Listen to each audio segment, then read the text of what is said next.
Um, there we go. Um, I um, I'm Laura from Arthritis Kids, and Juazel de Villiers is going to do a talk for us tonight and answer some questions. I think we're incredibly lucky to have her unique perspective because she's both a JIA mom and a clinical psychologist. So we're incredibly lucky to have somebody with both a lived experience of what it's like to be really in the trenches with our children, as well as a technical, um, scientific view of how to live life with with difficulties. So she's going to talk to us. She's going to do a three-part series, and she's going to talk to us tonight about life with kids with arthritis. And I really appreciate you coming on, Juazel, and sharing this information with us. I'm personally looking forward to it very much. Um, so thanks very much. And I'm going to hand over to you so that we can get going. Thank you. Thank you. Thank you for the welcome and introduction. And thank you for everyone who is here tonight and also those who are watching the recording later. I always feel it is a privilege for me to be able to share, and I don't take that lightly. I also shared tonight with I almost want to say a bit of a disclaimer to say that I'm by no means doing everything perfectly right or getting all the things I even advocate or share with that I'm doing all of those things right or well.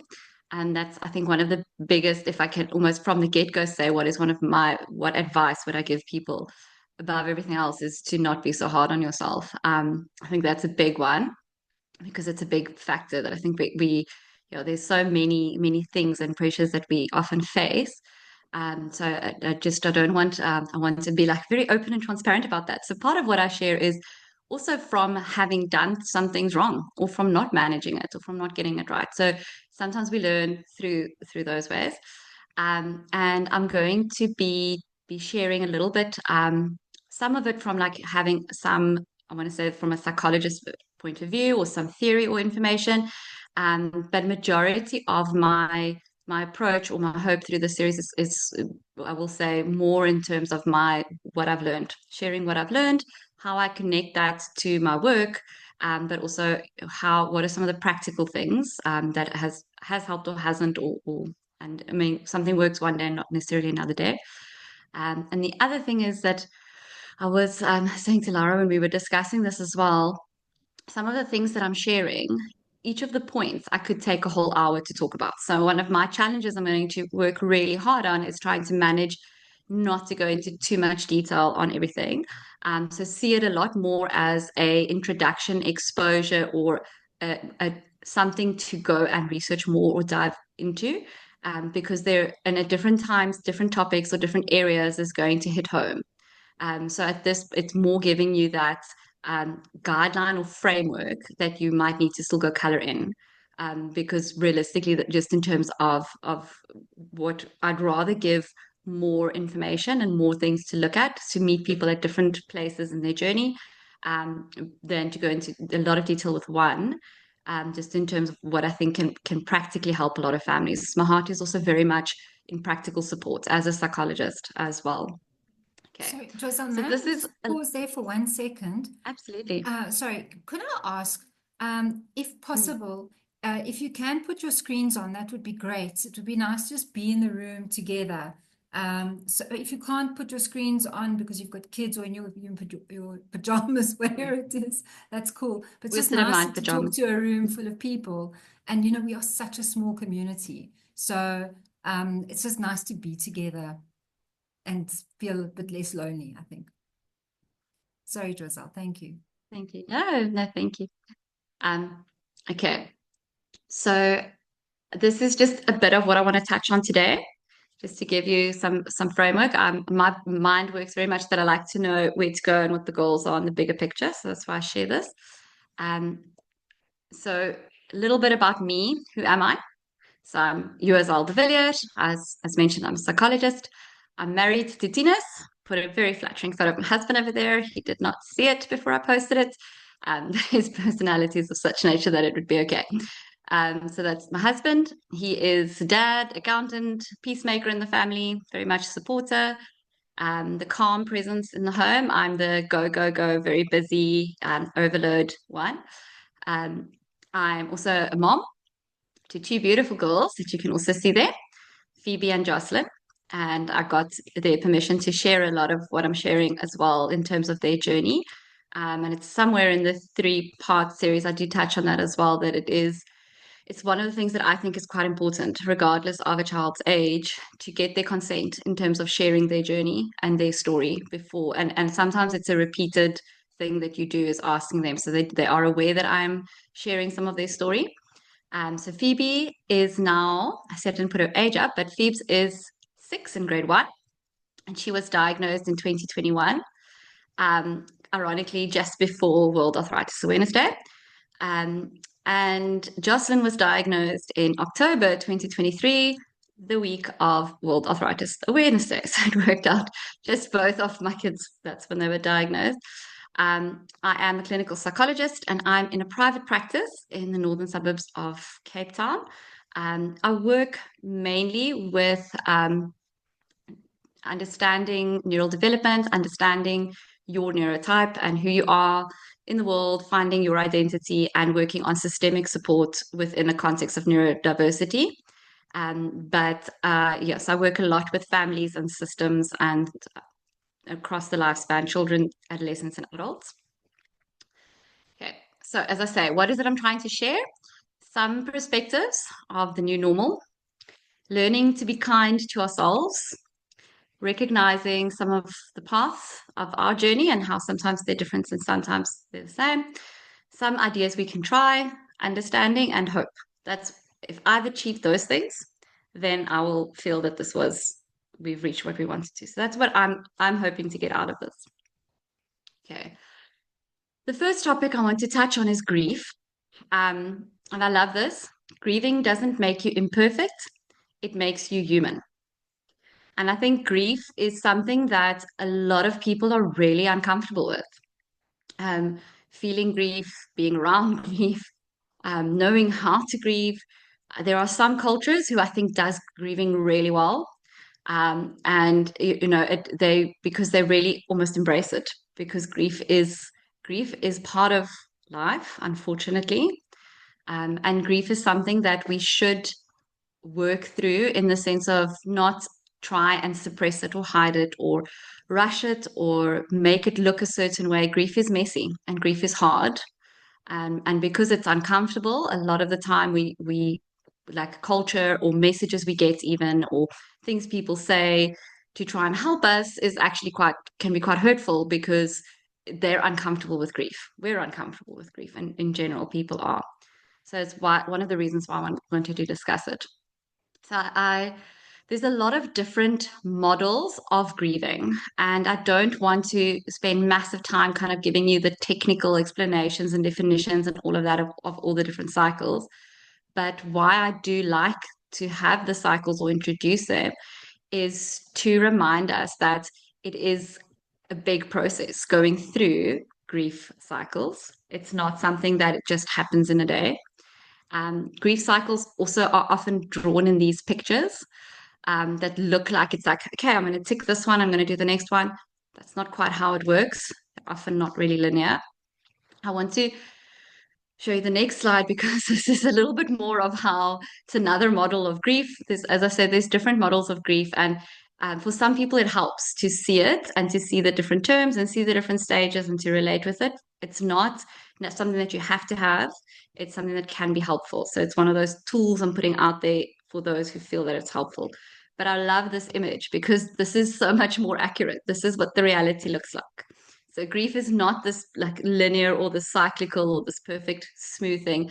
It's a lot messier and it's going between all the different things at different times. And everyone's squiggles looks different. It's not the same. And that's part of what makes this journey so difficult is because while there are some things that is so universal in how we process grief, it's also so unique and personal. Um, and that's often where if we try to put a norm or a rule or a expectation around grief, it can actually make it more difficult for us to work through that grief and actually experience and process it. Okay, so when we go through grief as JIA kids who have the JIA diagnosis or JIA families, um, what is grief? So when I say grief, the first line there is just what is it that I'm actually referring to? Because I mean, if you had to ask me, who's supposed to work with this every day, when I had to sit and type it out, I had to really sit and go, what am I talking about when I say grief? What is grief? And I kind of put together my own feeling and actual definitions and things. And it's an anguish or distress or a sadness or a pain that follows a loss or suffering. There isn't a recipe, as I said. There's no right or wrong way. It's also not predictable or linear. And unfortunately, there's no shortcut. There's no, and a lot of the times, that's also what people are looking for, or what other people are trying to offer. Is they try, you feel like you should find a way to kind of shortcut the grief, or this should be cut now, or other people are trying to kind of tell you, okay, that's enough, time out, you've done the grief. How can we just get through this quickly? With grief, there is actually no shortcut. And part of, again, actually coping with grief is being able to come to that acceptance. You just need space to learn how to actually allow those emotions to come in, to express them in a safe, healthy way, to share them with those that you support, and to be able to then move forward from there. But if we keep trying to fight the emotion or deny the emotion or shortcut the emotion, we end up not actually being able to heal from that loss or suffering. And as I think it's one of those things that is so, I see it in so many different contexts, that grief is just so difficult for so many of us to actually be able to embrace grief. So for a family affected by JIA, grief can also be, it has another layer of complication, because you haven't lost your child, they're there. There isn't, it's not, this is not technically a life-threatening illness, although there is such a loss in terms of the the day-to-day life that you thought you had. So there is still a very real loss there. There's a loss, there's multiple losses, that we have along the road as well, because there's sometimes like for sometimes a grief I had to work through for me personally, and I'm going to share a lot from my own, give examples from how did this look for me a lot as well. um, there was a period where Phoebe was really ill. Obviously, both of my girls, but with Phoebe, it took us longer to get a diagnosis. And she also had a much, even in rheumatology field, she had a very difficult profile or very atypical presentation of JIA, which made it even more, where it's already difficult to always get the diagnosis, it made it more complex. So she had a longer journey to diagnosis. And I had to actually take time to grieve some of the stuff we lost as a family in that time that she was really in a lot of pain and struggling, in that time that we were overwhelmed, exhausted, afraid. She was struggling. We lost memories, we lost family time, we lost a period in her development that was something we lost.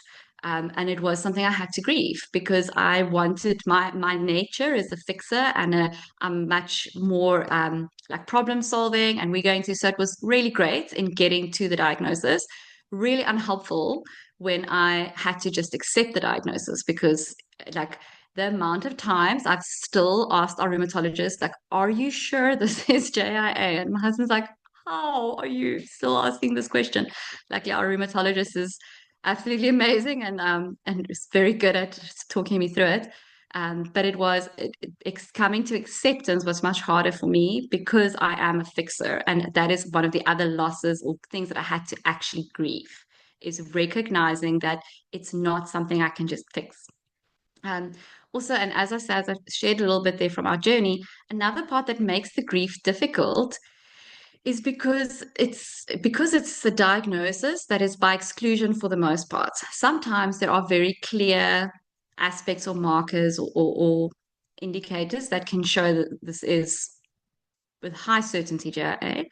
But it's not like a clear positive or negative always. And even the genetic testing or the blood testing can be unclear at times. So it is a diagnosis of exclusion, which means a lot of other things needs to be excluded, which also means that actually that you're in limbo for a while between where you are fighting for this diagnosis versus where you're getting the diagnosis versus where you're accepting the diagnosis. It makes that grief so much more complicated because of the nature of the diagnosis as well. And as I said, there's multiple aspects to the loss because it is what things are you losing. And sometimes there's that unpredictability as well, where you could have a period where it's going really well and you think, okay, we recently went through that where we thought at the end of last year Phoebe was in medical remission, and it was really amazing and it was such a relief, and it kind of felt like, okay, we fought this battle, but now we've reached the end point and we're going to get there with Josh. And it was this, even though there's other statistics, it's never bad to be in that place. Let me just be very clear, because it's never helpful to keep waiting for it to go wrong. So it's much better to be in that hopeful place and enjoy the present than to be waiting for something to go wrong. But at the same time, when it then hit, when she started flaring again, in December, January, it was a loss and a grief all over again, because then it was almost like she was being diagnosed again. And it was again a grief of, okay, this is her grade 1 year, and we thought we had it all like ready, and she's going to grade 1, and she's having to do grade 1 while navigating JIA symptoms. And it's like the picture that I had was now a loss again. And she copes, I think sometimes she copes with it better than what her mom does. Like she just rolls with it. But it's a, as I say, that's the unpredictability and the multiple grief that you face that makes it so much more difficult. And as I mentioned, there's the ongoing trauma, which I'm going to touch on next. One other thing I quickly wanted to jump back to on this slide is the other thing that's also interesting with a diagnosis such as JIA is that sometimes you might even have a delay grief process, because for a lot of people, they might, and for us, that was very true. Initially, we had relief. So initially, I didn't grieve the diagnosis of JIA because we had taken so long to get a diagnosis, and it was so scary not knowing what was wrong that it was just absolute relief. So for us, it wasn't difficult. I was so relieved that we had an answer. But that then when the grief hit, it was actually even more unexpected in a sense for me, because it was like I had felt relief and now I'm feeling this. And so it does again, it's it's messy. It's messy living this. Okay. I've added a couple of practical things, and these are the slides and things I'm going to make available. I'll just double check exactly when we're going to do it, but I will make it available to everyone. So that's why I included some of these slides with the knowledge that I'm not going to have time to actually walk through all of it. So these are just some ideas of things that you can potentially do or that are hints there, but I'm not going to go through all of them now, just to manage our time. Okay. So I mentioned grief now. And in that grief, I mentioned that the word trauma as well. So again, with a diagnosis like JIA, it's very interlinked and there's a lot of complexities to it. And there's also a level of trauma. So there's grief, which is the sadness, and then there's trauma. And the paradox of trauma is that it has both the power to destroy and the power to transform and resurrect. And I think I would say more the trauma itself is the destroy part. And I read the beautiful story today that summarizes it so nicely is the person said that what doesn't kill you makes you stronger, what doesn't break you makes you stronger. Um, and the discussion kind of went between the two parties that it's not actually the breaking that made them stronger, it was the fixing of it afterwards. So it's not necessarily the trauma that makes the person stronger, it's the fixing of it afterwards. It's the healing that takes place after it that can build up the strength. So that's my personal feeling on that. So grief and trauma can overlap. And again, it's not often important to kind of sit and go, okay, what's grief? What's trauma? Which one am I experiencing? Because they overlap very much with each other. Um, Technical terms, grief would be rooted more in the sadness, and that aspect of it, whereas the trauma is rooted more in the fear. And that's how you would, in a sense, differentiate the two. And that's why I discuss them both in a separate aspect. But as I say, we know from Inside Out has taught us as well very nicely. We can often experience more than one emotion at a time. So it can interlink with each other as well. And again, in responding to or coping with or dealing with it, a lot of the support is very similar between trauma and grief as well. I'll mention here or there, as I say, some of the trauma aspects. Why do I add it additionally? So, as I say, in a context of a diagnosis such as JIA, there's probably going to be aspects of trauma and grief. As I said, not really that important to differentiate, but it is important to get support, whether it is with family, whether it is within your marital relationship, friendship relationship, or in a professional aspect, or in a support group such as we have. It is important to get support in working through it and not to isolate. Trauma comes back as a reaction, not a memory. And I really like that because that is one of the things that, again, can have such a big impact both on ourselves and on our children and on our relationships within the family. Is the trauma of the JA and the diagnosis and the symptoms and things can then impact how we react and how our children are reacting.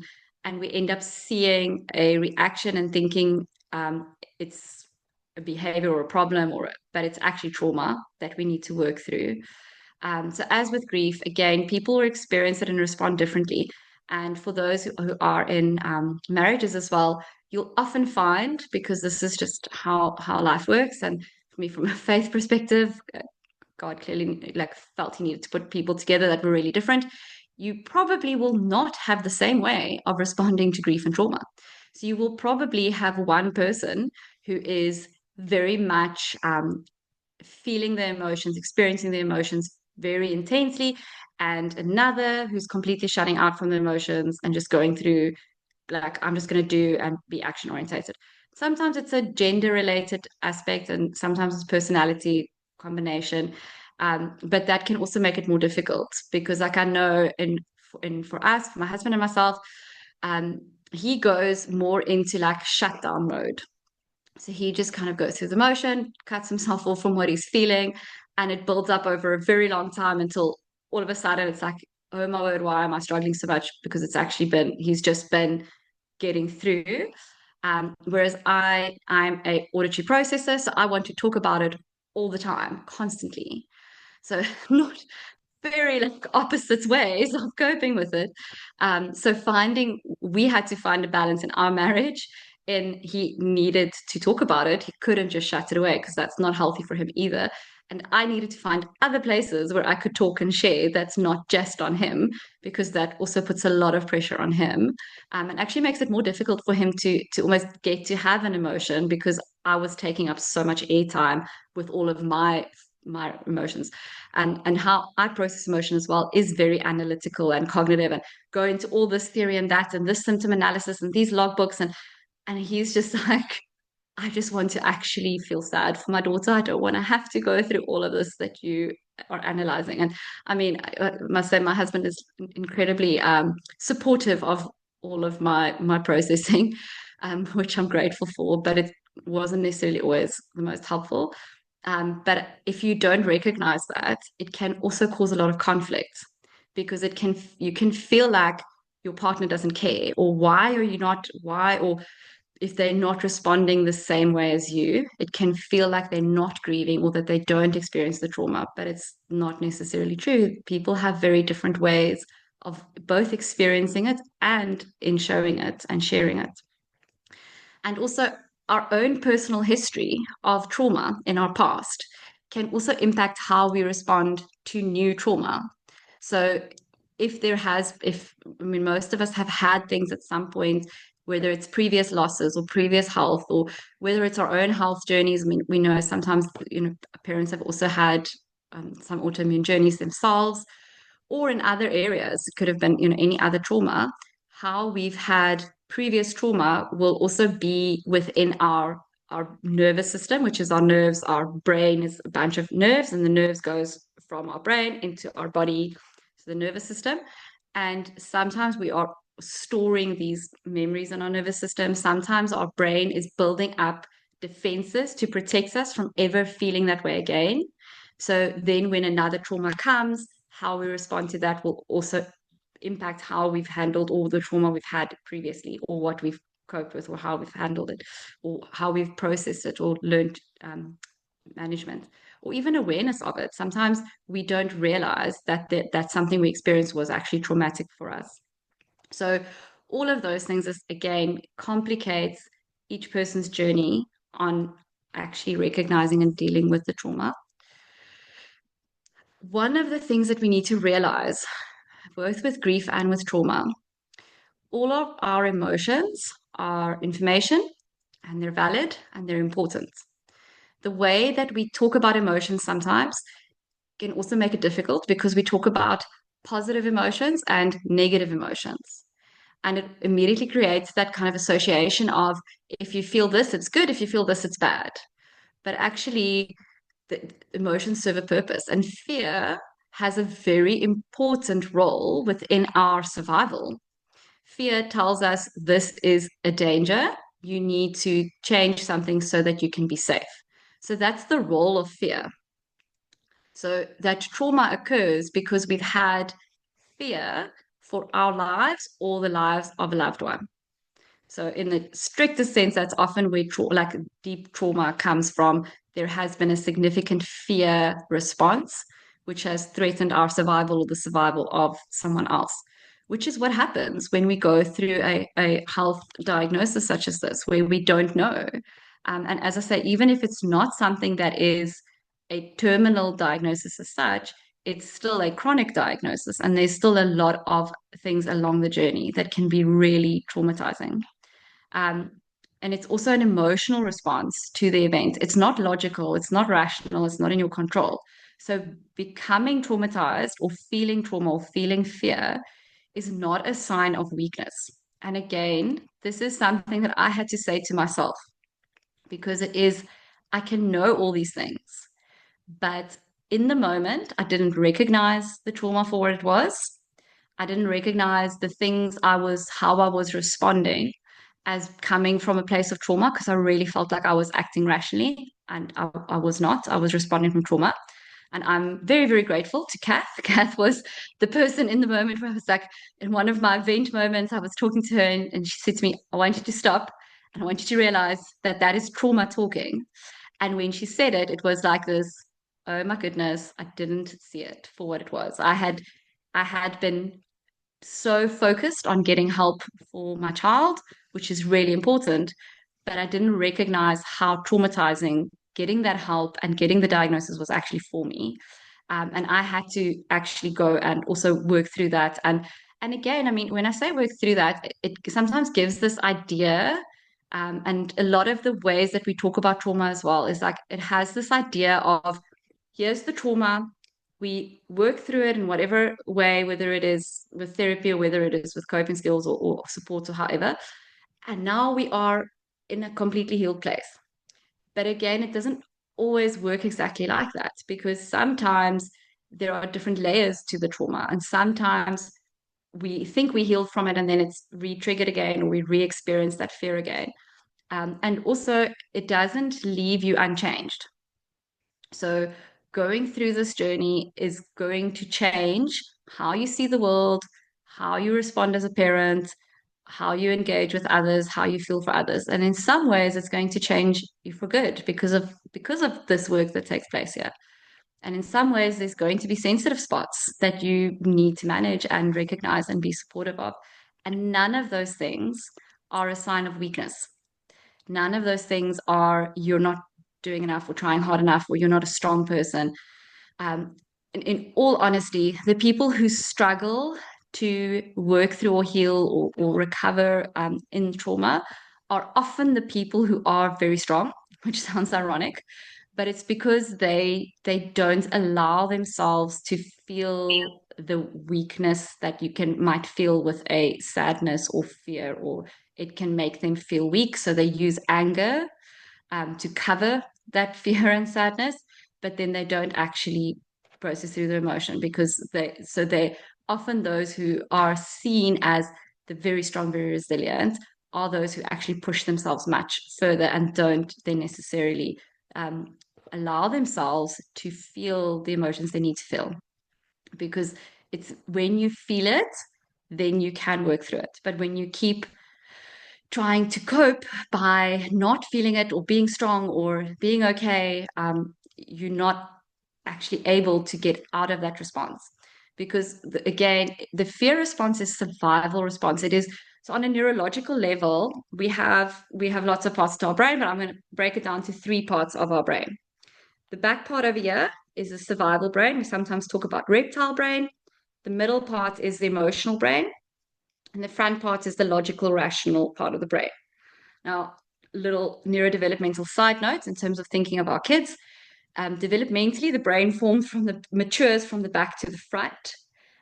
So literally, kids don't have the same that part of the brain has not actually formed yet as what adults have. It only finishes developing to its kind of full size as such. The physical part is there, but the neural pathways that's activated when you are in your 20s. So that's why adolescents are so impulsive and cannot and say things, and because this part of their brain is not yet focused. So just a side note in that. When we go into survival brain, the bottom part of our brain gets all the action. The emotion part and the front part of the brain sends everything to this part of the brain, survival brain. And you're responding just to survive. You are not responding logically, and it's not even an emotion in the strict sense of the word, because it is the emotion was there of fear, but it's actually so survival. And that's why we call it reptile brain, because it's the same response as what a reptile would have to defend themselves. It is literally just survival. The only kind of focus of that part of the brain is to feel safe again. That's to be safe, to survive, to live. And we respond from one of those modes. So someone shared with me an analogy that another therapist said, and I love it. I need to find out who said it so I can credit them. But they explained it as you can imagine that this part of the brain is like a guard dog barking, and the front part of the brain is like this wise owl. And when this part of the brain starts barking and barking and barking because there's a danger and it's telling you there's danger, it's activated, then the owl flies away because it gets scared. And that's literally what happens. But we don't realize the owl has flied away, and we're now listening to the barking as if it is fact because we're not thinking rationally. And again, the same thing happens in our kids. They go into that mode, and then you start seeing responses. So we talk about fight, flight, freeze, fawn, flop. Added a couple of extra F's there from where it used to be. But fight is obvious. So then they can become very they can become rebellious, or they don't want to take medication, or they fight against you, or they're rude to you, or they shout at you, or and again, it's a survival response. It doesn't mean we always allow it, but it does mean we understand it. And in the moment, we actually just need to recreate safety. Because if you respond as if it is the owl brain making decisions here, you're probably going to escalate the dog's barking, unfortunately. Because if we respond to a survival response with logic, you often make the survival response more ingrained to start to feel safer. So part of what I'm going to talk about in our next session is to try and talk about how can we calm this? What can we do to calm this system for ourselves and for our kids? So flight is doing anything to try and get out of the situation. So it could be literally running away, but sometimes it could be hiding, or it can be making excuses, or it can be anything to get out of the situation. Freeze is where you just shut down, go into autopilot, might still be responding, but not really actually engaging. Fawn, the best way I can describe it is like insects who pretend to be like a stick insect. They just kind of, I'm part of the tree. I'm here. I'm doing what I need to do, but I'm just actually not being myself. I'm doing what I need to look perfect, to get through the motions. And often you'll see for us as parents, we sometimes do that. We are acting like everything is fine, but we're still actually in survival mode. And that's fawning, when we are actually in fawn mode. And flop is when your body just kind of gives its freeze is when your system freezes and you still carry on. But flop is where you have no more resources and you can go in, like you play dead, essentially. Okay, this is again just, I like to have this visual um, because this is what happens in our body when the survival part of our brain is triggered.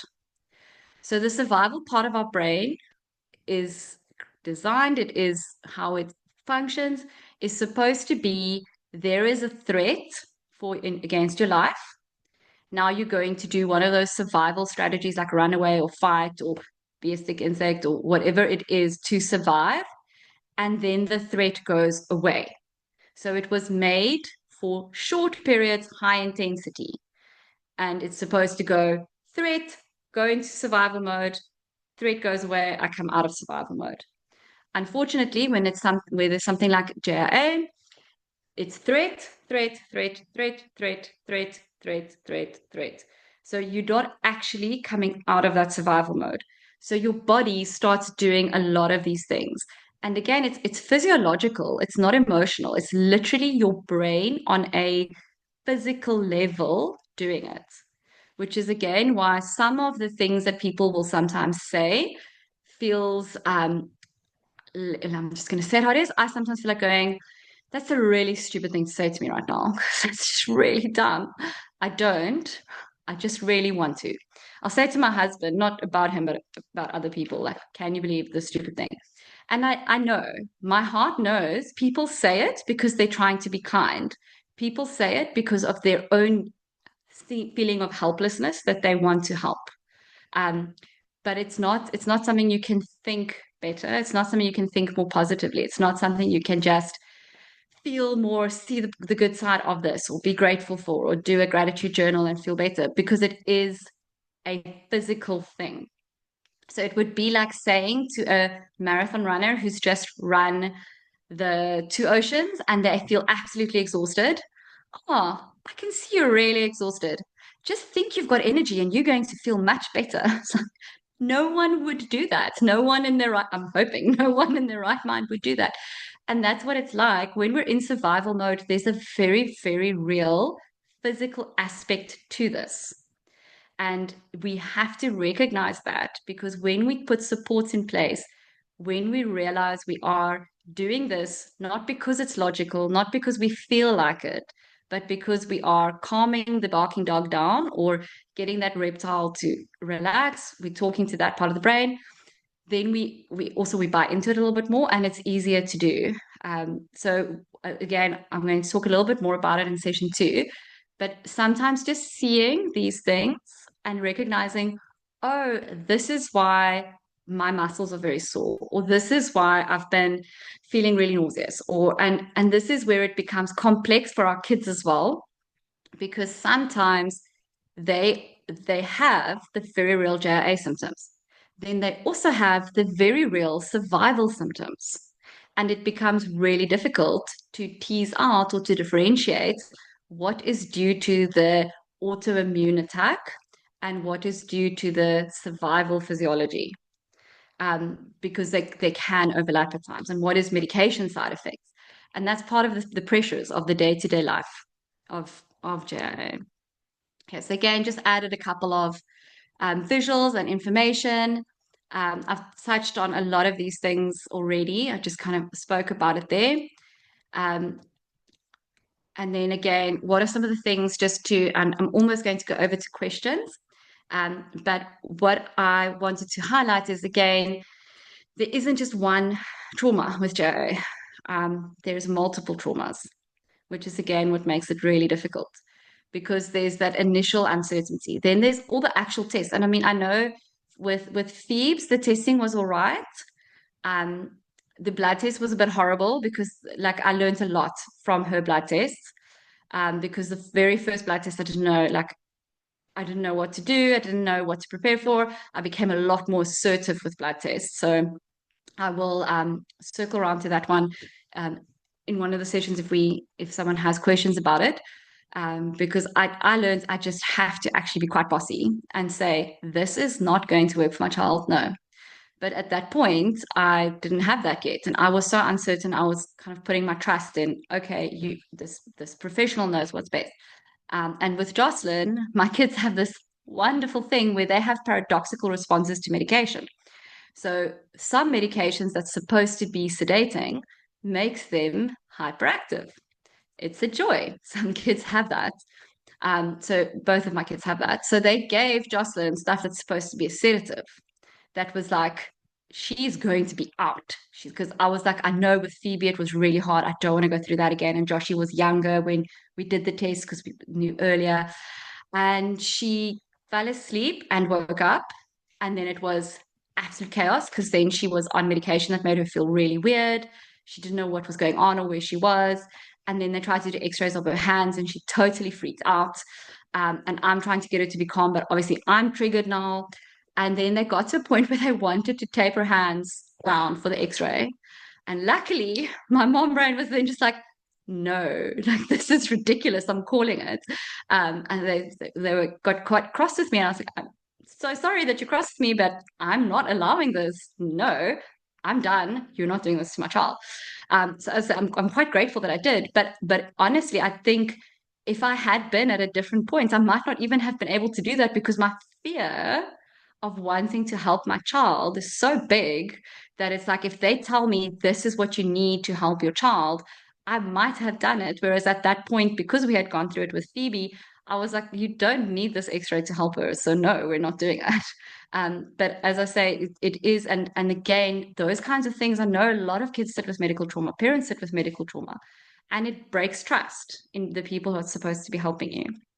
So the treatment, I mean, how many people also share of the trauma of trying to get your child to take the tablet or to have the injection or to do the blood test or, and sometimes it's a weekly re-traumatizing. And again, this is something we then would need to work with to actually desensitize our system to going into that survival mode, because otherwise it can become like a bigger, what our body does is it builds fences. So if something over here is dangerous, then it makes a fence around this to stop you from going to this thing that's dangerous.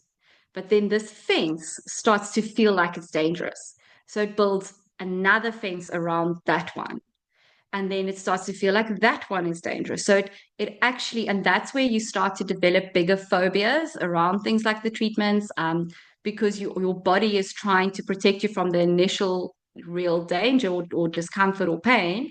But it makes these walls and fences that get bigger and bigger and bigger, and the fear and the impact gets bigger and bigger and bigger, where it can take up versus 5 minutes of your week, it can start to get much bigger. And for me as well, it's something I had to really work on because I would start on the injection day already, like from the start of the day, and be like dreading it and building up to it, and the anxiety is getting more and more and more. And then it gets to that point, and I had to develop a script where I would tell myself, it is 5 minutes of your life, and it gives you all the other minutes of your week.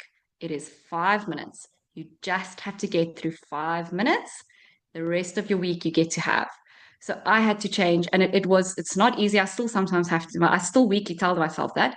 But sometimes it still gets bigger and more, but it really helps me. It sounds like a very basic thing, but I had to tell my brain, this part is not dangerous. Only this part is. You get to have a reaction here. The rest you don't get to have a reaction to. I had to break those fences. Again, the flares, all of that can be re-traumatizing. Also, things like your relationship, marriages, family, parental relationships. The trauma of having to like force your child to do things that they don't want to do, being that person. Sometimes we're also so busy surviving, and that's okay. Sometimes when you are in the thick of a flare, you're not sure like what medication is going to happen. You're in it in that moment, and you actually can't do the things that you need to heal. You're literally just surviving. And when you are surviving, you are doing great. Give yourself credit for that. Don't compare to the person who's in the healing stage. Because when you do, then you can feel like you're failing, which makes it much harder to survive right now. Or sometimes you, like I said, we had a point where we had like a healing season. Joshie was Her symptoms was very well managed for the most part. Phoebe was in medical remission. It was fantastic. So we could really focus on healing on a lot of the stuff. And then like both of them started flaring again, increasing meds, nothing happened. So we were back in survival mode. So, and then we can be hard on ourselves and our kids for not doing the things that they were doing in healing mode. But we're not in healing, we're in surviving. And you have to also recognize those things. And again, as I say, it's so hard to heal from the trauma when you are being re-traumatized every week. And again, it's I don't have an easy answer for it, but I want to acknowledge it and say, I see it, I know it, I live it. And that's again what makes it so difficult to explain to others if they don't live it themselves. Okay. Then again, just a couple of helpful things as I mentioned. My last slide, I'm sorry, I went over time from on what I planned. I went into too much detail now, but I'm going to mention this slide and then gives a little bit of time for questions still. So what our goal is for our child to be symptom free, and that's always the goal. And for me, that was really important to know. But in getting there, you don't want to miss the day to day. You don't want to miss the enjoyment and the small victories and be so focused on just that goal that you don't recognize the victories. So you want to try and have a balance.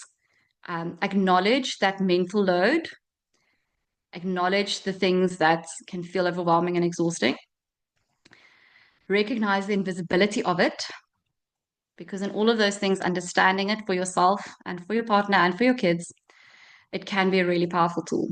Just actually, again, knowing all of these things. Okay, that's our session 2 notes. I'm going to stop there and give some space and time for questions. I see there was some chat messages. I'm just quickly running through if there's any questions there. I doesn't see that.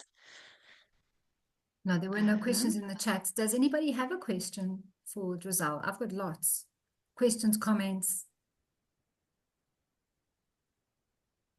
Esmeralda? So if you'd like to ask a question, you can just off-mute yourselves and ask. Go for it.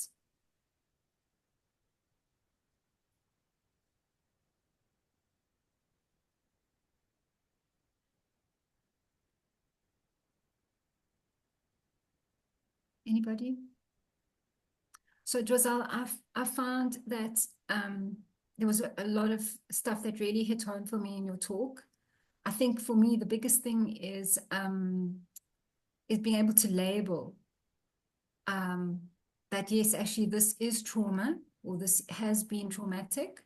And actually, yes, I have gone through a grieving process and I am still going through a grieving process.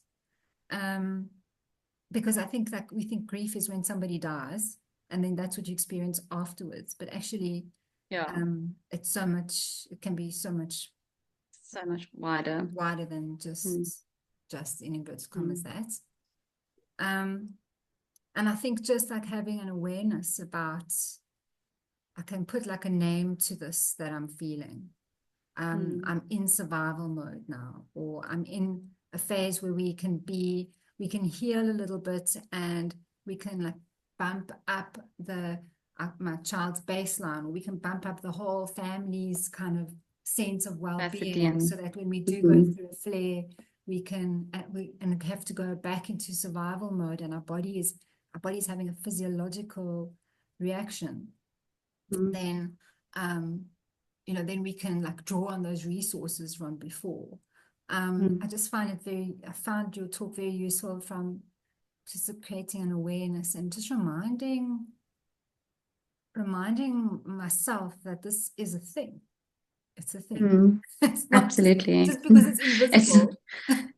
Yes, it's still very, very real. Yeah. And I think that's, sorry to jumping in there, but it's part of what I went through a bit quicker on that last slide, but it's such an important point that you're raising, is because JIA is invisible, it makes it sometimes, again, the grief so much more complicated. And I know sounds like an absolutely horrible thing, but it would sometimes, in some contexts, it'd be so much more helpful if one of the symptoms was like bruises Yeah. in everywhere where it's Yeah. painful, Horrible to say. like Yeah. absolute, like just like massive blue Yeah. indicators or like a red sign or a neon flashing sign. I'll Yeah. take any of those Yeah. because because then it would give both for yourself, for your child. I mean, it makes it so much easier trying to figure out like what is actually going on here, but also just to go, this is why look at this. This is why I feel this way. Um, and I think for a lot of families, and I mean, I know I experience that and I see it in people I talk to, we downplay Yeah. how hard it is, Yeah. how sad it Absolutely. is, Yeah. how traumatic it is. We Yeah. downplay it. And for ourselves and for our kids. Mm. Yeah. And it's not fair on the kid at the end of the day, Hmm. mostly. Hmm. Esmere's got a question or a comment. Esmere, not everyone knows you, so could you tell us who you are, your son's name, how old he is? Hi guys. So Caleb is 11 years old now. Um, he's been diagnosed with JIA in 2022. Um, we also went through quite a hopeful few months or a hopeful year. Um, we also thought last year in December that he's going to be in medical remission. And in December, Dr. Faller advised that she's not happy with Callum's reaction to the reduced medication. So she added some more medication. And then I think about a week and a half ago, we went for another follow up. And unfortunately, that follow up also didn't go great. Um, so she can see inflammation in both of the joints now. Although there's no flare, there is significant signs of GIA in both of his knee joints. Um, so we back to plasmaquine from a Monday to a Friday, and the metho doses has also been increased. So we unfortunately back on painkillers as well. We were painkillers free for about a year and a half, more or less. We're back to painkillers every night now again. Sure. And instead of a 6 month follow up, we're gonna have a 3 month follow Yeah. up now. And yeah, it's rough. It's emotional. Mm. It's really difficult because she mentioned in the last appointment that she's concerned that Callum is developing a mild scoliosis. So we've been to the physio this week, last week, and we need to go this week again. So just maybe a question to some of the other parents or Giselle. We really battling, to get Callum to participate in these activities. It's really difficult. So we'll take him to the physio, and we'll explain to him, what the benefits is of going to the physio, and why we need to do these exercises that the lady from the physio gives us. And it's almost like he's living in a world that there's no GIA, and there's I don't know how Yeah. to explain it. Yeah. It's almost like it just doesn't exist. There's no Mm. consequences. He's just like any normal kid, although he's just drinking medication for the fun of it. Uh, Mm.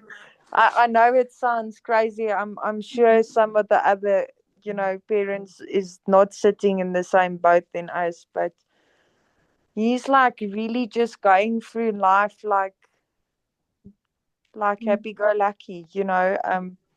Let's drink the medical meds. If I don't drink it tonight, then it's okay. I'll miss it. I don't have to do the exercises tonight.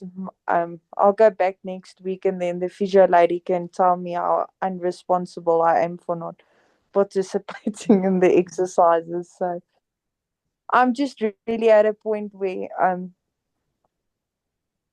I'm tired, to be quite honest. It's been a rough couple of 2 years, and I've been trying to be very positive and join and participate, and I love testimonies, and I think because I'm really faith orientated, I believe in giving testimonies and being there to support other families. But I don't know if there's other families, or Giselle, if in your profession maybe. Um, Kylie was diagnosed with ADHD about 5 years ago, and it's it's really getting worse every year. We've spent a lot of money on clinical psychologists and pediatric, psychiatrists, and it's just exhausting going to sit at every time to a doctor and need to explain to a doctor that, listen, my kid has JIA and he's on this type of medication, and please don't give him medication that clashes with this one, and please can you give me a report because I need to follow this to the specialist and to advise her on which extra medication he's on now. So at this stage, he drinks a handful of pills in the morning, and it's just unbearable. I mean, he's on an inner for 18 milligram. He's on um, Newcon 36 milligram. And at this stage, um, I just don't know if my kid is going to pick up weight ever. He's like so thin. So, yeah, I'm just sorry. I'm just so tired. Yeah, yeah, Please don't apologize. yeah. It is, I think again, it's really, really beautiful that you share your true, honest experience and feelings. It's much harder to do that, I think, than to put on the brave face, I almost want to say sometimes. And it is absolutely exhausting. It really is. And it's why so many families feel completely burnt out. They feel completely overwhelmed. Um, and it is because it sincerely is. It's not something that you deal with today and then it's over. It is a constant thing. And for some families, it is a shorter term thing. And for some, it's a very long term journey and road. And it gets exhausting. And it's sometimes our responses are not sustainable, not because we don't want to, not because we're bad parents, but because it literally is not sustainable to be Yeah. in terms of emotions, in terms of time, in terms of finances, to be going to this doctor and this specialist and this appointment and this thing and that. And sometimes it is just also saying, we don't, I know, best case scenario, these are the 10 things I'm going to have to do. We don't have capacity for it because sometimes it can be 10 separate things that are all really helpful when you're doing that one thing. But when you put them all together, the load and the pressure of having to do all those things is also doing a lot of damage.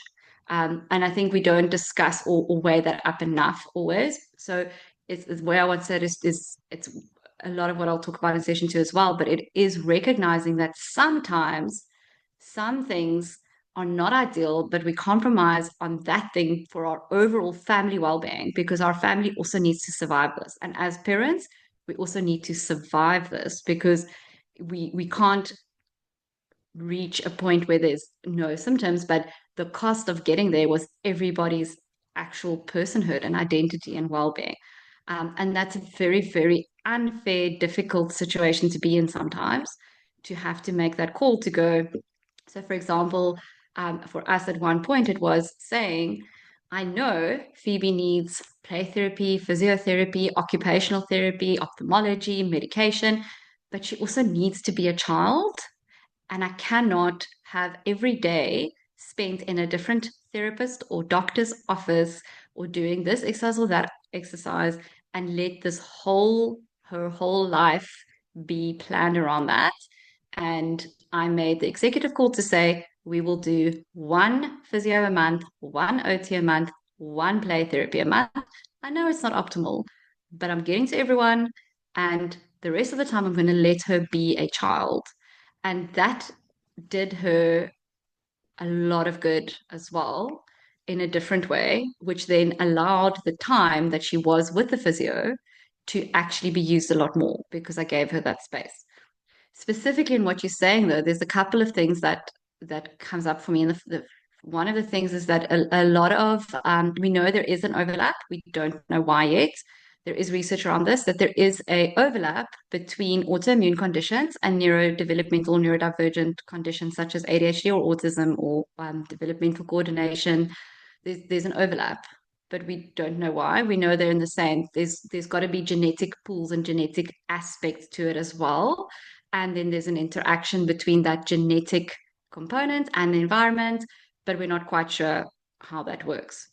And again, it makes it more complicated because Phoebe has got some ADHD traits as well. When she is flaring, it's really bad. She becomes like absolutely unfocused. And I was like, oh my God, I'm so concerned about this child. When she is not flaring, she is incredibly responsible. She doesn't forget anything. Her planning, her organization, her concentration is amazing. And it's because when she is flaring, her pain is going to her brain, and her brain is doing everything to actually cope with pain and suppress the pain. So it doesn't have the capacity for the frontal lobe, which is planning, organizing, attention, impulsivity, all those things.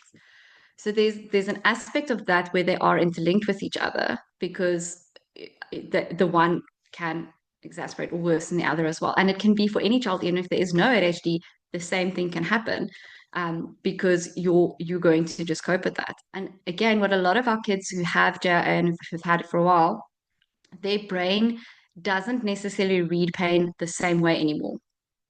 So some people have heard of amplified pain, where they experience pain, their brain turns up the volume button on pain because they're not responding to the cue that's being sent. So that's essentially what's happening. But some kids develop, so the volume button's being turned up and they go, no, I'm going to ignore that. But it takes a lot for them to ignore that pain signal, which again is what takes so much of their capacity. So you will see that they struggle more with things like emotionality or things like concentration or academics, because it's actually the just looking okay on the outside is taking a lot of brain power to do and a lot of management. Um, and that can and it's not necessarily something that they consciously do. It's just something that they do because this is how they can have the normal thing. So it's not a conscious decision, which makes it so much more difficult because even if you talk to them, they're not necessarily aware that they are doing it. It's just automatic again to survive. They just want to get through this. So in terms of specifically saying the physio and the buy-in and getting the buy-in with things, my first question is always with any situation or context or aspect, I always want to know why. And taking time to find the why can really shift the buy-in. Because sometimes the why is because of where the person is in their own grief cycle, is denial or anger, and that emotion is what they're feeling. And when we try to get them not to feel that emotion, then we're not working with them. We are telling them that what they're experiencing it's not our intention, but we're invalidating what they're experiencing. So if a child is really, really angry about their diagnosis, and I try to tell them, I know you're angry, but it's going to make it even worse if you don't take part in physio. That would be my instinct as parents. And even, sometimes as therapists, like there's models of therapy that would be like, let's challenge that thought and those things. But you first need to meet them where they're at, because you can't say those things if you haven't met them where they're at. So you first need to say, you are right. You get to be angry. And it is unfair. You're not wrong. And trying to get you to just think positive all the time is not actually helping, because I'm not validating what you are feeling. So I'm not saying that's what you're doing with him. I'm just giving a possible scenario here. I know it's not exactly his aspect, but it is meeting them where they're at first. And sometimes when a child is in denial, that's how they're coping with it, is by denying that it's there. They're just going to carry on. That's how they're coping. And in a lot of ways, it's helpful, because they are doing a lot of healthy things that helps their body. But it's meeting them there and saying, I realize it's really hard to accept that some things is difficult, and it's easier to just pretend that it's not there. Or I know you don't necessarily want to think about it because it's not a nice thing to always think about or talk about. Or maybe you don't realize that your brain is actually being really smart and not and kind of making a box and putting this JIA in a box. And that's quite smart of your brain that it's doing that, but it's not helping in all ways, because it helps you when you're at school, but it doesn't help you when we go to the physio, because then your brain's actually not being helpful. So I would want to try and meet him where he's at. I would want to understand the why better. And again, it goes to, sometimes it's also, the more we assume that we, as adults in general, we assume that children have a lot more planning, reasoning, and rational thought going into their decision making than what they do. And that they have a lot more control over that decision making than what they do. And it's not to say that you must control them and make decisions for them, but they might need a lot more prompting and help and management and support in making those decisions. Because sometimes it's also sometimes it's like a case of like, they did not register, or they didn't, or the exercise was painful, but they didn't actually realize it was, or they don't remember what the physio wanted, and they don't want to say that because then they're going to have to listen to the physio again and they're bored. Or sometimes the activity it's really boring. And again, like, if in all honesty, if I go to physio and they give me boring exercises, I'm not necessarily going to do it. Because it's really hard. If I've had a very long day at work, I've had the kids, I'm dealing with emotionality, I'm exhausted because Jocelyn's woken up 5 times again. I know that doing this exercise is going to help my back not be uncomfortable, but I really do not have the capacity for it. And if it's now boring or painful on top of that, my ability to override that part of my brain that goes, no, is really compromised. So it's just really, really hard.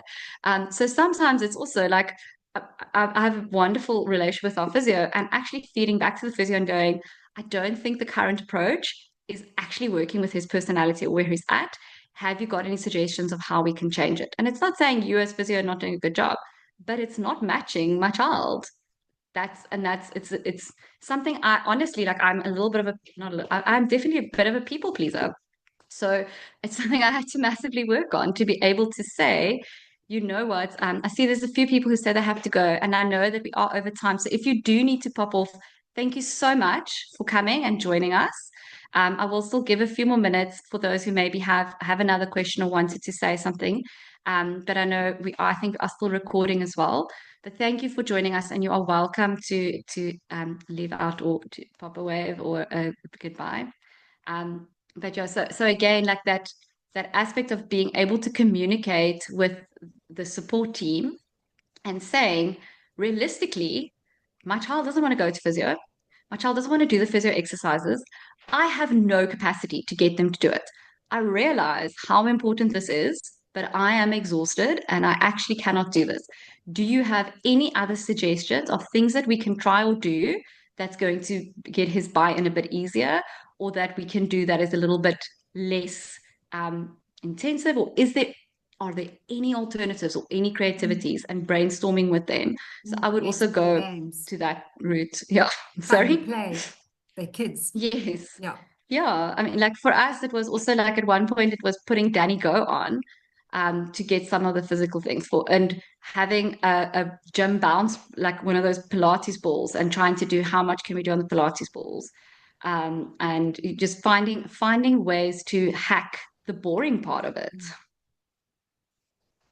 So, Juazel, I'm going to model what you've just said. I don't have capacity. I'm just exhausted. So, I'm hosting the session, so I need to close it myself because I need to then download the recording. So, what I'm going to suggest is that if you'd like to join the next session, this has been incredibly helpful. It's on the 4th of June. Please just DM me. I'm sure some of you do have some questions, but the session is from 8 to 9, and we have stayed a little bit longer. I really, Juazel, appreciate your input and your insights, and this avalanche of information, which is so incredibly useful. It would be great to get other people's questions, because then we can really activate the information and make it real for everybody. But I'm sorry, I just am. No, absolutely. Yeah, I'm in one of to have those that survival, in the big time survival mode at the moment. So I'm struggling. So thank you everybody for being here. And if you do want to come to the next one, please DM me. This was great. Thank you very much. Anything to close out before I shut the session down? I think just to be kind to yourself is my one piece of takeaway. I would always say to people, be kind to yourself. Yeah. Anybody else? And thank you, Laura. Esmeralda, thank you so much for sharing your story. Some good advice there from Juazel. Thank you so much. Thank you for the support. Yeah, no, we're here for you. Thank you. Thanks everyone. Great, Bye. Thank you very much, Juazel. Really appreciate it. Pleasure. Bye. Take it easy.